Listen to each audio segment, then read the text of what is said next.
right, perfect. Thank you everyone so much for joining us.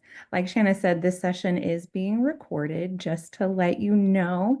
Um, if you don't want to be seen on the recording, just keep your video off, and that's totally fine. And if you don't have access to a microphone and you want to ask a question or make a comment, then just go ahead and type that in the chat. All righty, welcome, welcome, welcome, welcome, and thank you so much to all of our panelists, and thank you for being here. We are so lucky today to have with us a handful of CC certificate alumni, and they're going to share with you some of the key takeaways that they've learned while taking the course and how they've been able to use what they've learned in their day-to-day work life. And I will introduce each one of them as they are speaking to you in order. So how we will move through our program today, we have 4 panelists. Each of them will do about a 10-minute presentation for you. We are so lucky to have them do that. And then we will have questions at the end. So we're going to have a joint Q&A at the end. But if you have a question for one of the panelists, just go ahead and type that in the chat. We have one of our facilitators, Yvonne, thank you so much, who's going to be monitoring that chat. And if you think of a question, don't wait, just go ahead and put that in the chat. It can be kind of our little parking lot, and then we'll have a joint Q&A at the end. Just make sure to put who your question is for, or if it's for the group, that's fine as well. All righty, so if nobody has any questions, we will get started. Our first speaker is Roman Briggs, and I will read their biography. Roman Briggs is a full-time member of the faculty, Philosophy and Humanities at Conchise College in Sierra Vista, Arizona. His research interests include moral theory, moral psychology, and the intersection of philosophy and literature. He completed the Creative Commons certificate program in the summer of 2023 under the tutelage of Shana Hollage. Welcome, Roman. Thank you, Jennifer. Good morning, everyone. I completed the certificate program a couple of summers ago.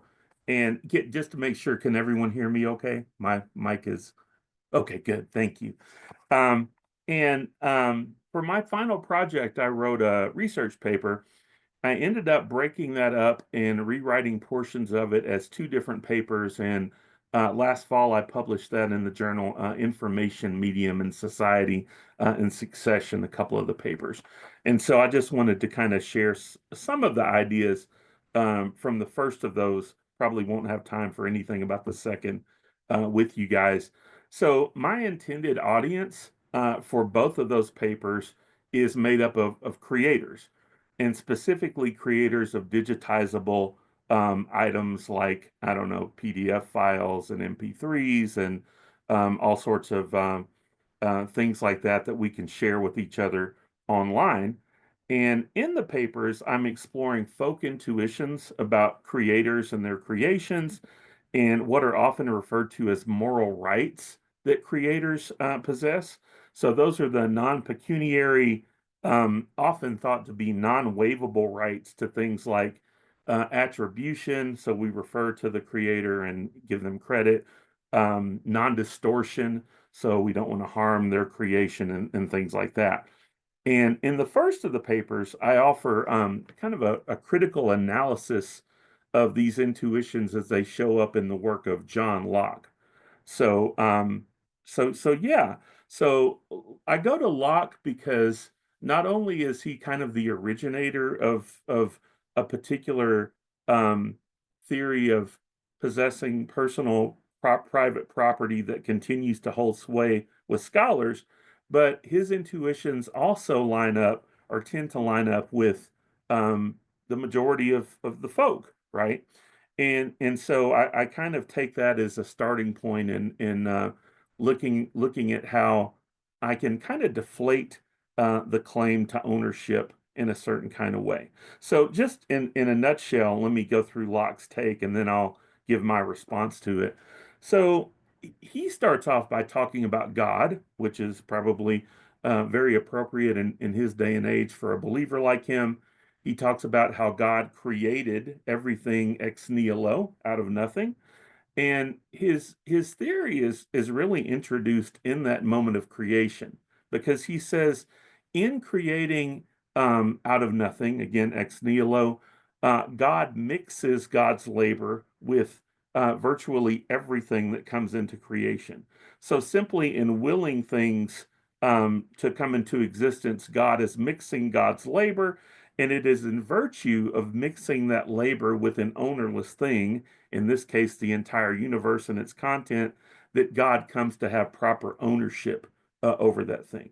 Now, for Locke, God extends a use right to us, human beings, so that we can make use of some of those things so that we can survive because we need to eat, have shelter, so on and so forth. And that use right is kind of like a right of stewardship. So we can use those things for God only insofar as we use them in the appropriate way that the actual owner allows us to, that is God, and we don't violate any of God's moral precepts, something along those lines. Now, if we take that and we resituate it in a secular society like ours, now we're not all secular, but many of us are. Um, so if we take that and we resituate it in a secular position, we might think, well, what if we completely disregard God? What if we set God outside of the picture of ownership?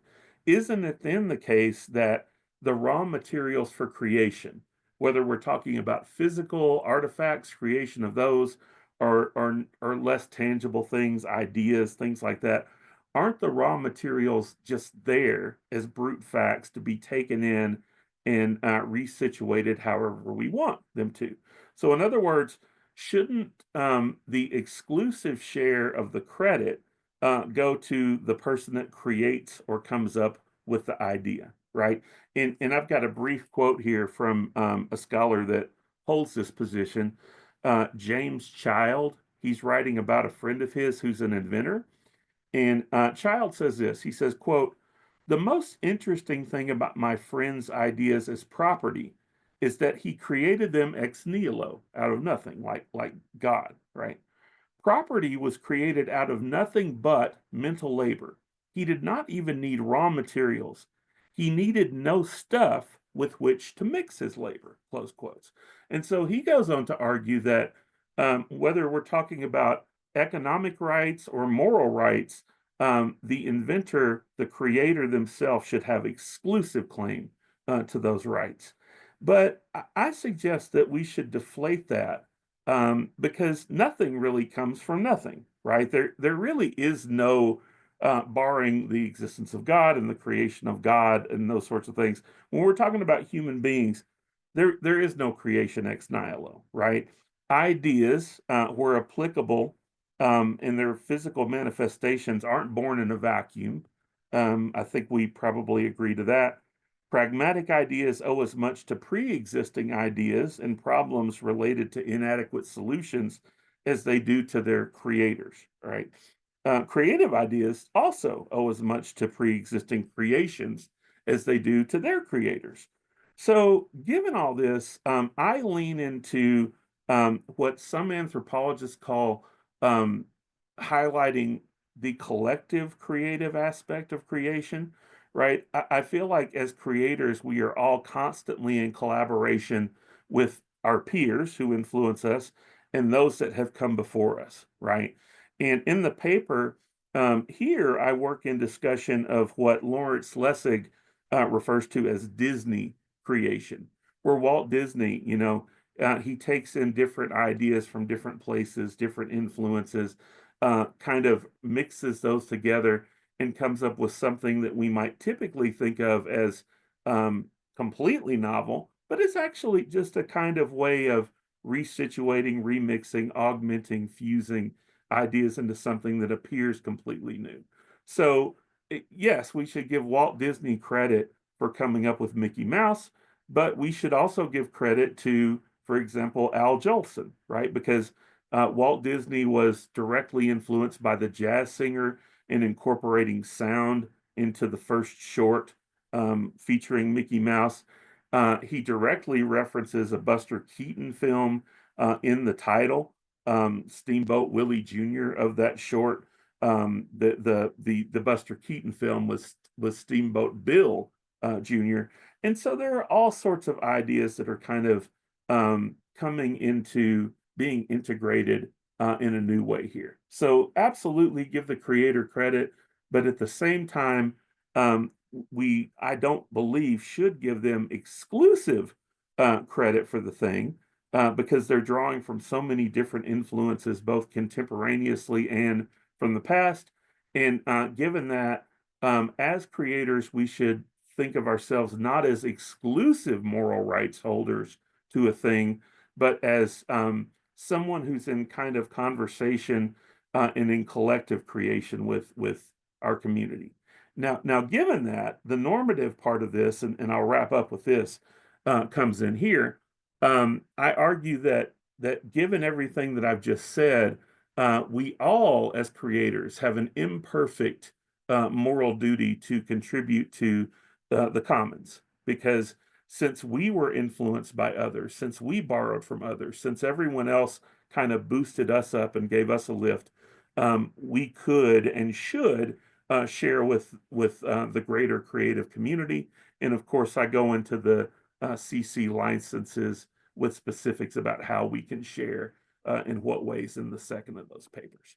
So I don't want to go over time, so I'll stop there and I'll hand it back off to Jennifer. Thank you. Thank you, Roman. What a Thank you. fascinating and thorough analysis. I am so impressed. I was just listening in awe. So thank you so much. Let me introduce our second presenters. They are presenting as a pair. Celine, Celine and Mara are presenting together, but I will introduce them separately. Celine Pinion is the head librarian at Technological University of the Shannon, TUS, in Ireland, and has significant experience leading OER. Celine has spearheaded the TUS OER project, which encompassed the development of the TUS Open Press, the hire of the first OER librarian in Ireland, the creation of an OER index, and strategic collaboration with other institutions. Mara Flynn, the OER librarian at TUS, is working with partners in TUS and in other academic institutions in Ireland to promote OER awareness, adoption, and creation. We look forward to your presentation. Thank you so much for being here. Good afternoon or good morning, everyone, depending on where we all are. Can you see my screen? Yes. Yeah, so I'm just going into presentation mode. Just to say, I actually did my certificate only last year, so I'm delighted to be back here within the community to discuss the work that we've been doing here in TUS over the last 5 years. So about our organization, so we're a young technological university. We are the results of a merge of two Institute of Technologies, all situated along the Shannon, hence the name of our university. As I said, prior to that, we were two Institute of Technology with approximately 7,000 students and about 2,000 staff each. So we now have a big technological university with approximately 15,000 students. A lot of diverse programs, different subject area, art, design, business, engineering, health, science, hospitality, computing, and so on. We also have trades on campus. And I suppose we would have a very wide range of learners from a level 6, so right after the current of our Living Cert, up till PhD levels. And we also have different access courses whereby people can go back to education at any point in their life and be great supporter of the principle of lifelong learning. Just to give you context on the start of our OER project.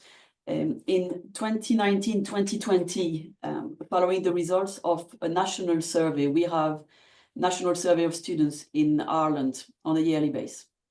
And the 1919-1920 one particular thing that struck me then was the fact that students were looking for a wider range of resources. But obviously they wanted to access a wider range of resources collection, but with no extra cost. So it was then the start of our OER journey to answer the need of the students, but also we were presented with a significant decrease and chop in library budget. So we had to find a solution. So the OER path was then the most natural one. So I was just on my own then and starting to build a team. So I applied for funding and got funding to start our OER project. So with the help of an intern from another university in Ireland, we just put together a LibGuide and started creating awareness here on campus, and also created the first OER index per subject in Ireland. And I'm now going to hand you over to Maura, because Maura is the next step and the next generation within the team. So Maura, over to you. Thank you, Celine. So, and welcome everybody. Thank you for joining us. We're delighted to tell you today, I suppose, about what we're doing in this space and how impactful the certificate course has been. As Celine has mentioned, she's been spearheading this particular project, and we have been working with other institutions within Ireland. So you can see here we have our Doers Project Phase 1. So we have secured funding to work collaboratively with other universities. You can see all of our logos here. And this has been really instrumental. So the power of partnerships is really exemplified in our particular project. So as the OER librarian, I'm very proud to work directly with TUS, but also supporting OER awareness, creation, adoption, everything across the organizations you can see here. So next slide there, please. So a key element that we undertook was we carried out an OER survey across the partner sites. So of course, we adapted an existing survey and we just tweaked it for the different sites. And this has been really important because it gave us kind of an evidence base. So we knew exactly where each of our cohorts of staff were coming from. So what barriers did they perceive? How familiar were they with things like copyright, Creative Commons licensing, open educational resources? So we've created a little infographic there that gives you more information about what we found and also how we're going to use that information to support us in developing this particular area within our universities. Next slide, please. So very excitingly then in 2024, we've really developed on this. So we have launched our university press using the Pressbooks platform. And you can see here, just another click there, Celine, please. You can see here on the right-hand side, we've created a little press book which showcases some OER for teaching and learning. So in addition to the index, and again, we'll be sharing that with you in a moment, we've completely expanded and enhanced the index, but we also wanted to showcase how Pressbooks actually works for us. So all of the links to the resources that we're sharing will be embedded in the slides. But with the Pressbook, I found it's incredibly useful because as I'm encouraging people to share their work using our Pressbooks platform, I can actually bring them into an example. So I can show them how we can embed audio files, animations, images, H5P activities. So it's really useful to have an example that we can build upon. So next slide, please, Celine. So another key element that we've been working on was really expanding and developing our OER index. So as Celine said, we have grown hugely and our index needs to reflect that growth. So we mapped over the different subjects that we support across all of our different campuses, and we've expanded this.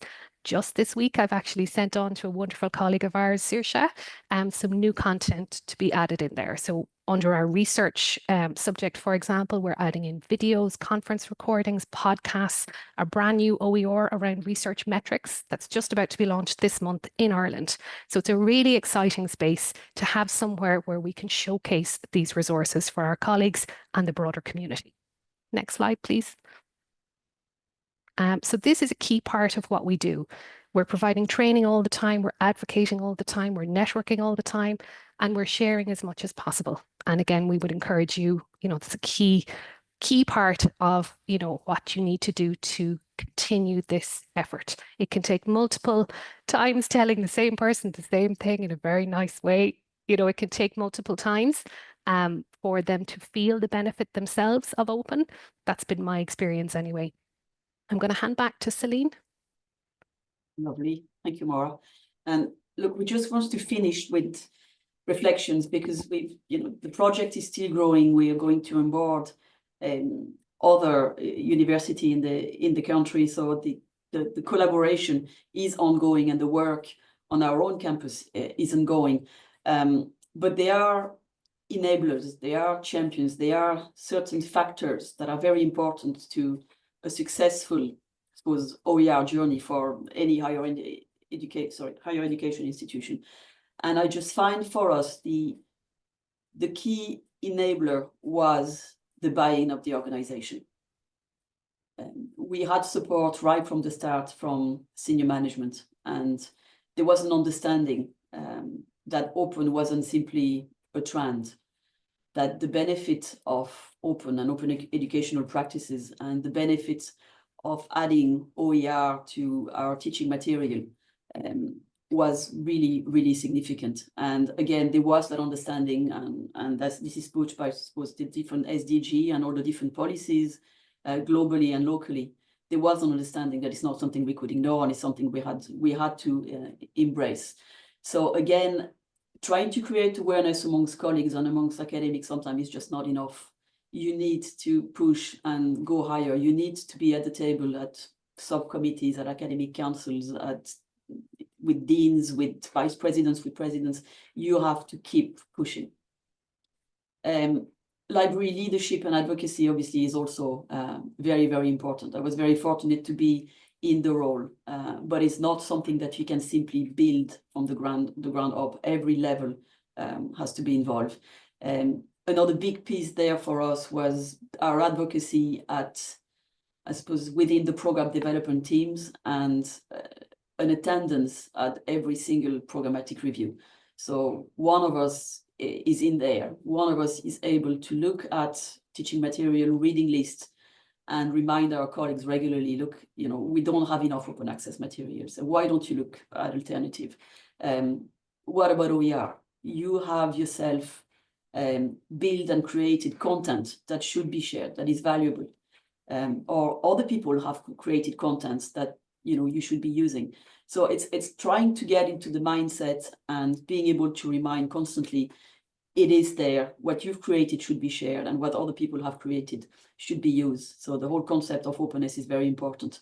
And again, collaborative working with the quality office here on our different campuses, we were able to sit at the table and talk to colleagues and talk to academics directly. So it took a while to get to that. But once we got there, we were able to see results straight away. One particular faculty we have here, I suppose, depending on which country you're based, you could be calling it a school. For us, it's a faculty.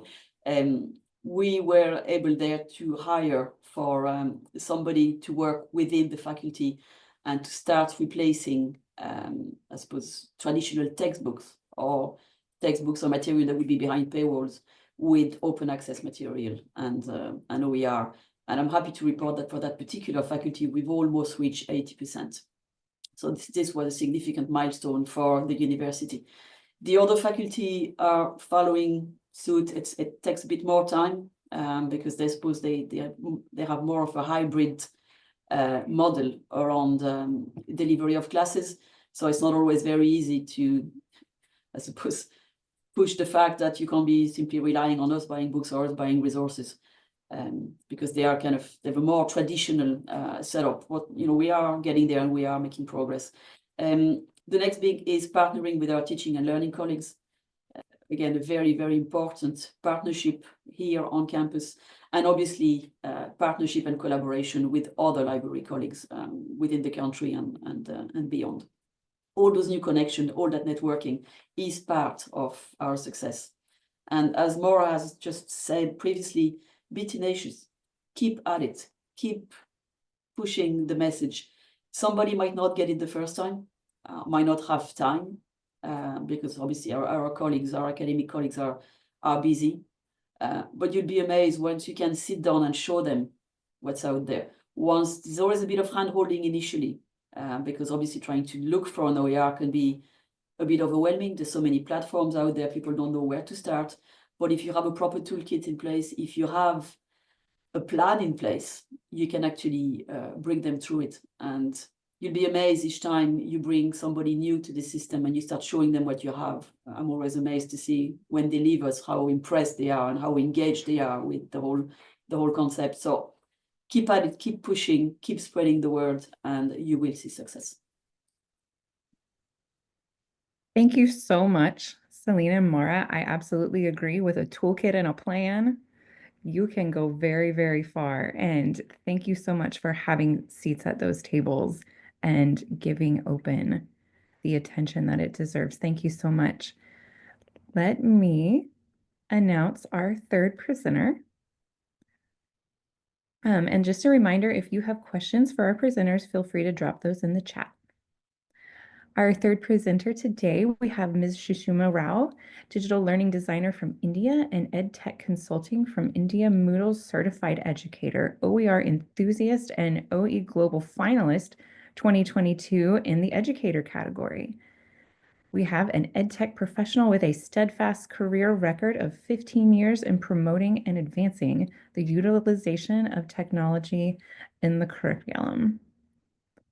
And she has founded an open platform to encourage teachers and educators to freely host their openly licensed H5P interactive content. And I have a link here for you that I'm going to drop in the chat, but please help me in welcoming Shushuna. Thank you so much for being here.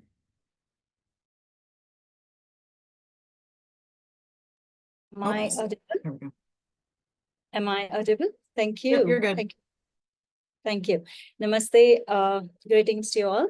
I'm really excited today being here. Actually, as I said, Jennifer said, though it is 15 years since then, I've been trying my level best to do at my level the advocacy about open licenses and OER and the effect of collaborative knowledge sharing. But to be very frank, a couple of years ago, I did my Creative Commons certification that really deepened my understanding of open licensing and its transformative potential in education, to be very frank, and also the power of collaborative knowledge sharing and creating what actually the inclusive and accessible OER, that thought came up through while I'm doing that course itself. And fortunately, I happened to join on contract in York University under Professor Dominique, where we co-created a course which I'll be sharing with you all titled Creating Accessible Interactive OER with H5P for language teaching, especially focusing on French as second language and English as a second language. Actually, this project was born out of, I should say, shared commitment to equity, accessibility, and openness in education, especially towards language teachers. I just before in our before presenter talked about we should keep pushing and we should keep advocating about it. Once they come to know, they enjoy. Once they know the essence of it, definitely they do enjoy. I definitely agree with that.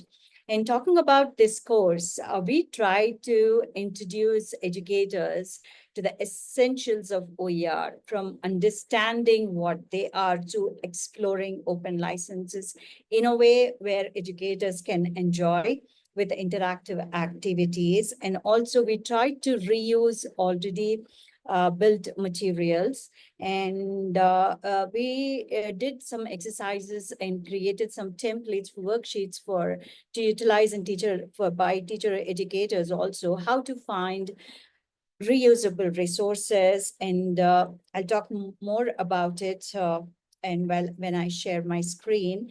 And we did a step further by integrating H5P there, an open source tool that allows teachers to create openly licensed interactive and accessible learning materials, definitely. And the focus especially was on, in that course, French as a second language teachers and English as a second language in this teaching context. But I must say the framework is pretty flexible, and this course was released under CC by SA, and right now it is available in Open Library, eCampus Ontario Open Library. And talking about collaboration and development, like how we did this is we first piloted in Canvas and successfully and fully as a fully online course and bilingual, both in French and English. Around 60 to 80 participated, and now the same course, the second version of it is used in teacher education at York University by Professor Dominique. And with the experiences, with the learnings of that pilot, we included a new module on OER evaluation and impact measurement module. What we realized is when we do the advocacy, of course, we concentrated more on repurposing, reusing what is already there. Especially in K-12, we have a lot of information. It's already there. Maybe a teacher had to tailor-make them to suit to their environment, right? So, but then even then, the people try to publish their OER in various platforms after knowing all these things, where to publish and how to attribute. We realized that there should be an evaluation rubric, a self-evaluation rubric, and the repository must allow such kind of things, that what a teacher thinks that what are the criteria that this material meets. For that example, I think to some extent, yes, OER Commons and PhET simulations have that option to add teacher notes or activities, what a teacher can do with that particular OER, but not exactly about the quality evaluation. So, and coming back to this course, we really concentrated more on promoting practical skills and reflective practices in OER use. What's exciting is how this course is now being adapted across contexts. Currently, it's being adapted for STEM educators in India by Dr. Kishore from Ambedkar Open University, and it is getting again translated to another language, which first this course is already available in English and French. Now it is again reused for STEM educators, and then it is getting translated to a regional language, Telugu. This highlights the versatility and scalability of open courses across disciplines. I must say that local or maybe a global pilot to global reuse, like empowering teachers to create accessible digital content, which encourages collaborative OER development and aligning with UN SDGs, I must say. And I think it really promotes the culture of co-creation, openness, and accessibility, which are the values central to the CC community, I believe. Let me just share my screen. I think I do have still time, right? Yeah. You are Okay. good on time. Feel free to share. Thank you. So here is the course. I would like to show you both, which was just the first version of it. And I don't know why.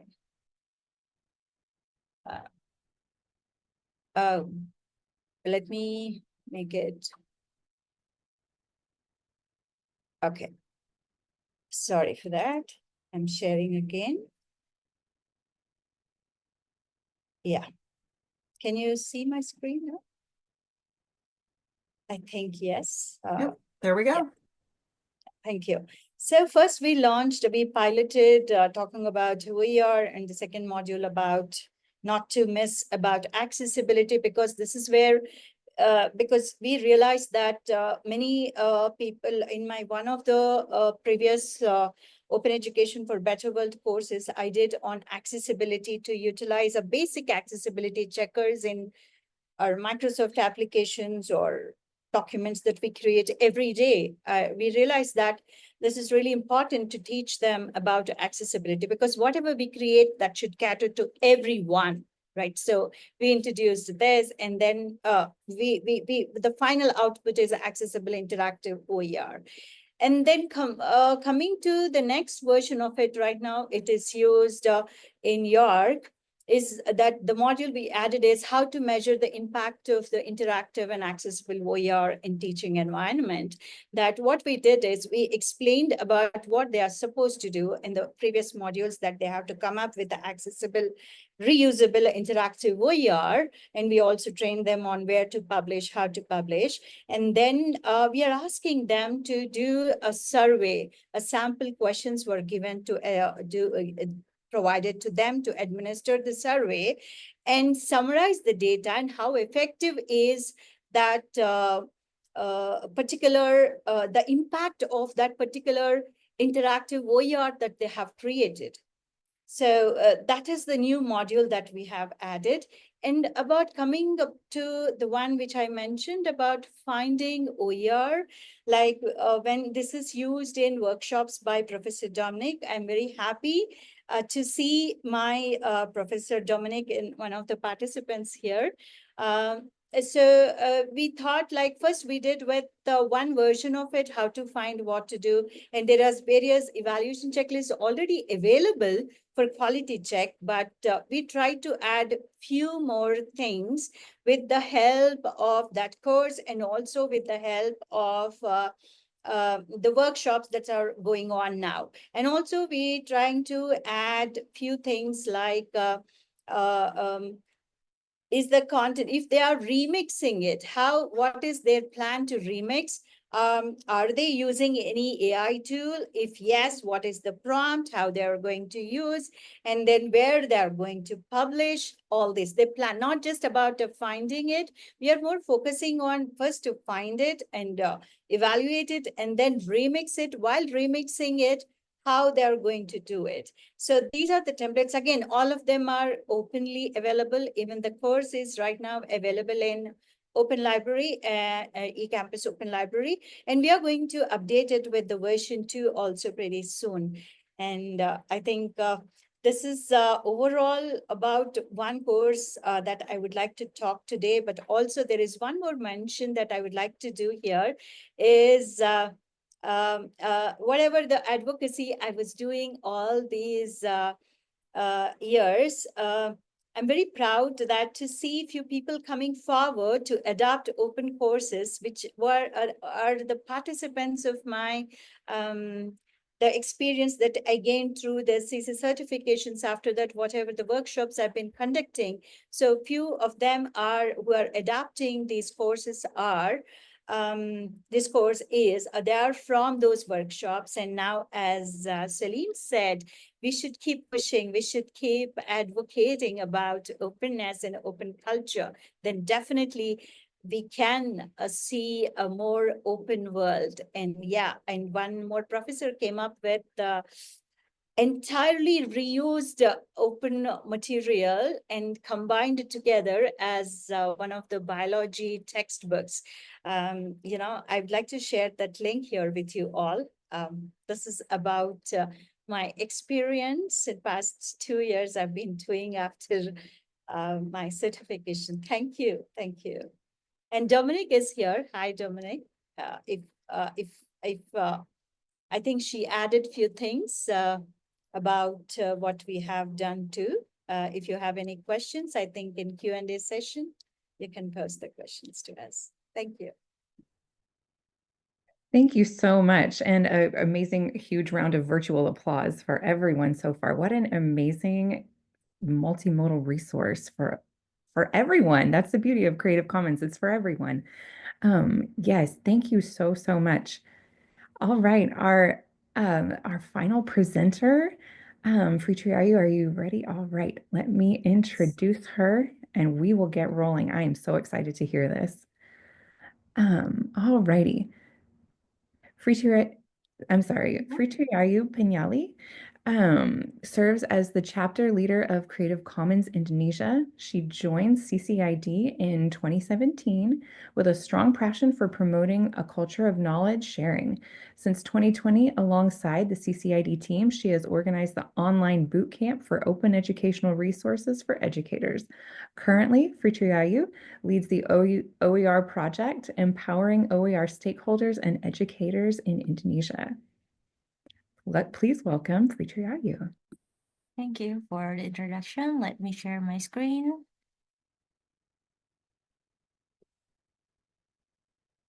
You can see my screen right now? Yep, looks good. Okay.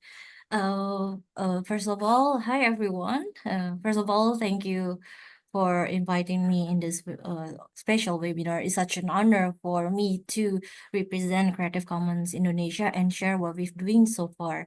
So I'm going to talk about the role CC certification in the development of CCID OER project. So I would like share about the impact of the CC certification. First thing first, let me introduce you about CCID. So we've been established since 2011, and in 2017 until 2019, we conducted CCID TOT, training of trainer. It was a program. It was an open call for anyone who wanted to be CCID member or representative. So we selected the participant through various assignment, and also we choose the best one to receive CC certification scholarship from Creative Commons Indonesia. So through this program, we increase our member and also as a fundamental starting point for our OER project. And then we got like alumni, the first alumni CC cert from Indonesia. And then 1 year after that, the pandemic happened.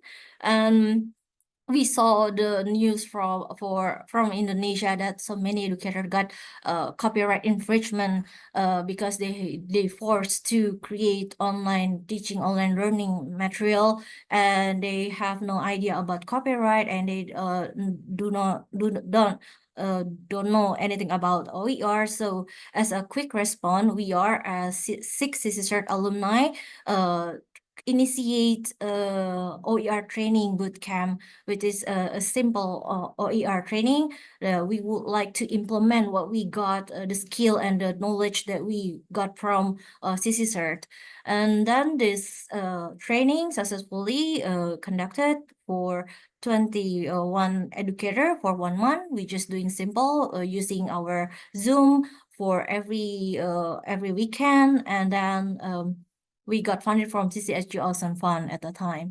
And then 2 years after that, we still see the problem of we would still want to help the educator to create the online material. So as our success story, we try to expand our training, not only training, but we would like promoting. In order to promoting, we realized there is no booklet or educational material that introduce or promote about OER in Indonesia language. So the 6 alumni try to create OER booklet and module with other partner institution or organization education in Indonesia. We together create OER module on booklet that in Bahasa Indonesia and related to the context Indonesian educator. And also in previous one, we create the OER training via Zoom. We try to escalate it in the second one, OER project second one. We try to use LMS or Moodle. We collaborate with SEAME or SEAMOLEC, the organization in educational in Indonesia, and also we would like increase our educator in OER training as a participant. Before we only using Zoom, we can handle like 21 educator, and through this LMS as our first trial, we try to like training 36 educator. And this 1 year program, we got funded from Wikimedia Learn Funds and also assist from Creative Commons SG as our fiscal sponsor. And from the lesson learned we got in this OER 2.0, we so many educator wanted to become our participant in OER training. We got application until like registration until like 900 educator, but we got limited facilitator. We only can assist like accept the 36. So in this OER, the latest OER or currently OER 3.0, we try to empowering our stakeholder. We already like collaborate with the previous stakeholder, and we would like to expand to new stakeholder. So empowering our stakeholder through OER collaboration forum, OER collaboration action. And then we would like to escalate our training. We would like accept more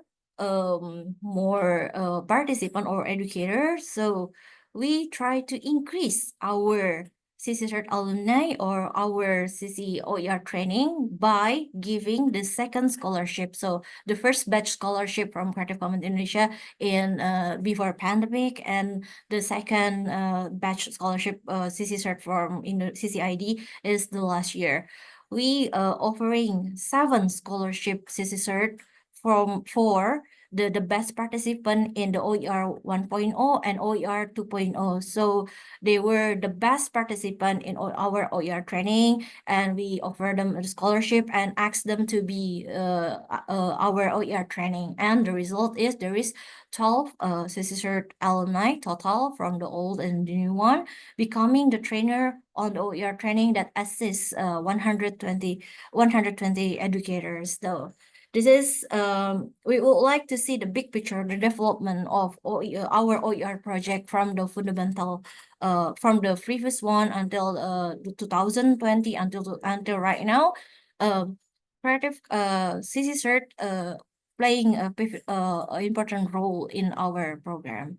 So I'm trying to sum up. CC certificate have played a vital role in supporting CCID OER initiative through strengthen the capacity building for CCID member. As I said before, we try to increase our CCID members through this CC certification scholarship, and the result is the alumni creating the OER project. And then we got from the CC certification, we got inspired to develop our OER training CC certificates create in Canvas. We trying to create in Moodle and give a several assignment and the final assignment. And then the third is the enhance the educational resources for OER training. As we know, CC certification publish their OER module or CC license module. So that module become our main reference whenever we would like to create our module, our booklet or our poster that we share on social media. And then from the second batch of our CC Cert scholarship, we got the new trainers, and the last is unlock the full potential of CC Cert certification graduates. So from our second batch scholarship, we got 5 of them becoming our trainer of CC OER training, and 3 of them I just got the news that they got a CC Cert Alumni Community Fund. So they also, from the second batch, created the initiative to share about OER to other educator nearby their location in Indonesia. So that's I will say is as an impact of this certification. And here is some highlight recap about what we've been doing in the previous one, OER 1.0. Here is we only using Zoom, and there is we got the 21 OER from that created from the participant. And here is as you can see, there is Indonesian map, and there is the location of our participant.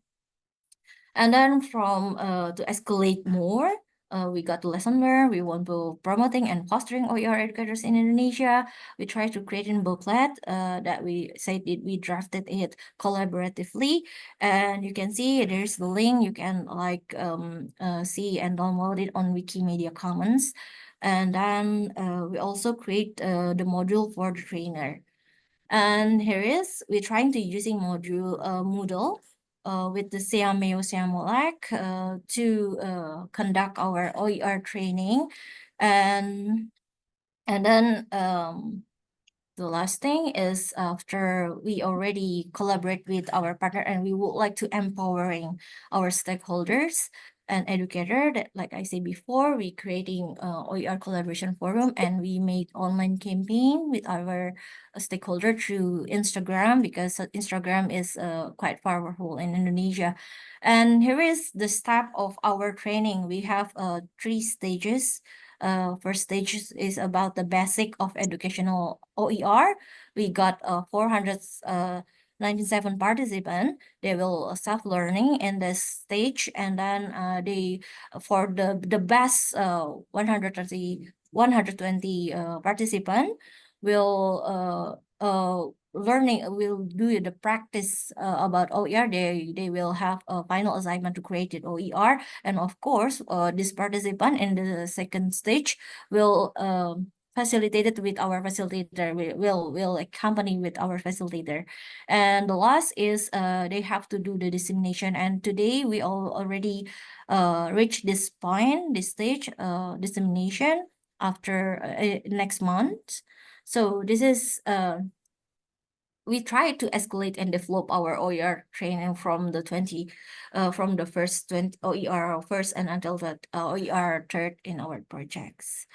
And as you can see, we put the final assignment of our participant of the educator in the Wikimedia Commons from the first assignment until the last the final assignment. So you can see here, and we'll not only ask them to create OER, we also ask them to create open educational textbook through Wikibooks. That's all.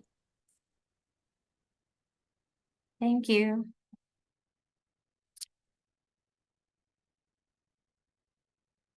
Thank you so much. I'm going to echo everything I'm seeing in the chat, and that is amazing, impressive, and inspiring. That's what I'm seeing all over the chat. So thank you. Thank you so much for all of these amazing presentations. And I just want to thank all of our panelists. Wow, I'm just blown away by how impressive your work and your projects are. So now we will take questions. If anyone has questions for any of the panelists, just please specify which panelist you're asking, or if the question is for everyone, just say for everyone or for all of the panelists.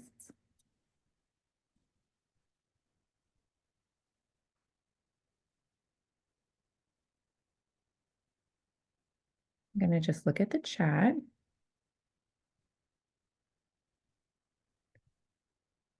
Well, if no one has any questions, I've got a question for all of the panelists. What's next? What you're doing such amazing work now. What's up next for you if you want to share? Oh, Shishimna, just take it away. We want to hear. Thank you, Jennifer. I would like to put it this way because the next big thing, whether we look at it as a friend or a foe, I look at it as a friend, though, the artificial intelligence. So the big question in open communities too. So how do we attribute, okay, and even if we attribute that, of course, CC clearly says that it should be in public domain, whatever you create, because we don't know what model is gaining the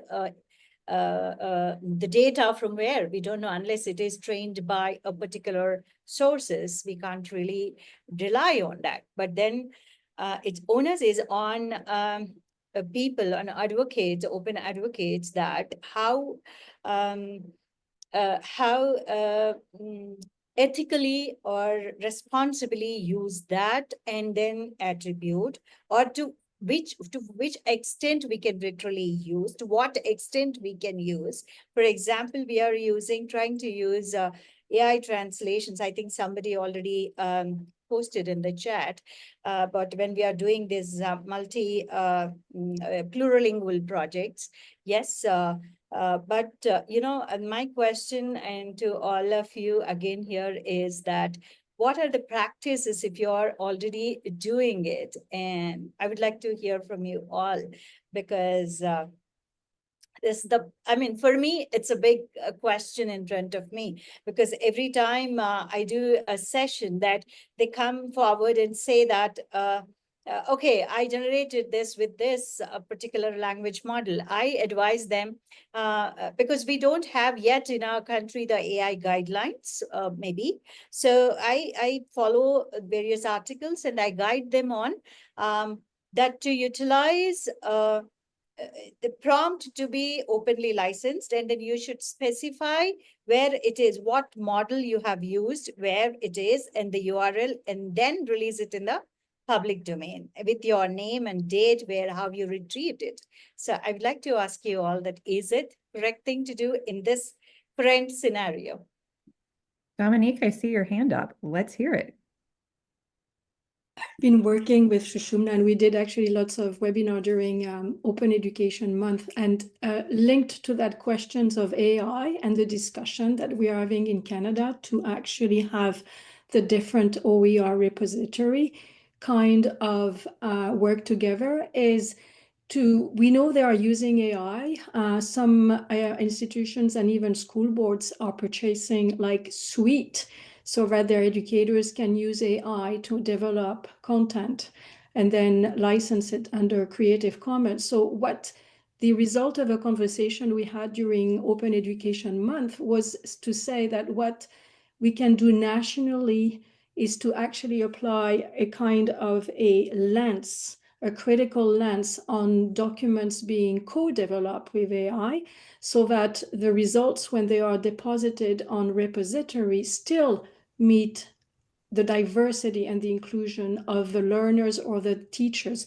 So we came up with the conclusion that open education could be the human critical lens to whatever is going to be developed with AI, but the repository, when you give access and make the OER discoverable with the metadata and the adoption and adaptation of documents published by AI, should be revised by the open education community so that it keeps that color and that reflection of what it actually means in a certain learning context. So for Canada, we would apply a pan-Canadian lens on resources developed, for example, for the teaching of French, so that there is a kind of annotation to the document indicating what should be done so that it really reflects the reality of the teaching in one particular teaching context. So we are thinking of what education, open education, could do to documents co-created with AI, like the role of open education.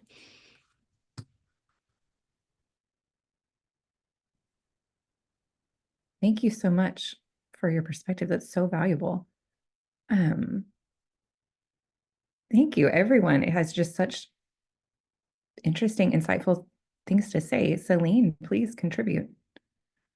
I'm just going to move away from AI here, because we could be on that forever, and we'll have to be on that forever. It's not something we can ignore. I agree fully, and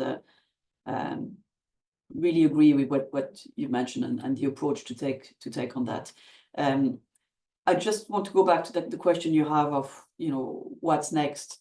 And we've all here contributed and discussed what we're doing at local level, and the importance of, for us, of having organizational buy-in and the support of senior management. But I think when the next step isn't there, as in the national support, or internationally, you can see this consortium and there's different groups being put together, but you also have to look at national policy, and that's also an important one. We see a lot of development at the moment of open access policies, and this is more, I suppose, as a response of the pressure that publishers would be putting on. So it's again, it's another part. But if we see that many OA policy being developed, we have to try to piggyback on that. An OER policy fits perfectly under an OA policy. So it's another way again of getting visibility. And if people are worried at national level and governmental level and departmental level about the takeover and the, I can't say misuse, but the use of public funding for outputs that are now going behind paywalls, then the argument for open educational practices and OER is there. So let's try to get a clause in an OA policy and eventually get an OER policy going at national and so on. Absolutely. Thank you all so much for this very, very valuable discussion. Shanna, do you have anything to add? No, I just noticed, us out. sadly, we're out of time. It's 1 minute after the top of the hour. Thank you all so much. A huge thank you again to our presenters for sharing their work today. Thank you all for being here. You've got emails in the chat. Keep the conversation going. Current certificate participants, once you graduate from the course, you'll be invited into the alumni community, which is where I met all these wonderful people, and you can, connect with them there too and continue on your wonderful work. So thank you everybody for being here today, and we'll see you soon. Thanks, Shanna and Jennifer. Appreciate you all, and all the presenters are awesome. Thanks, guys. Thank you. Thank you, Thank you everyone. all.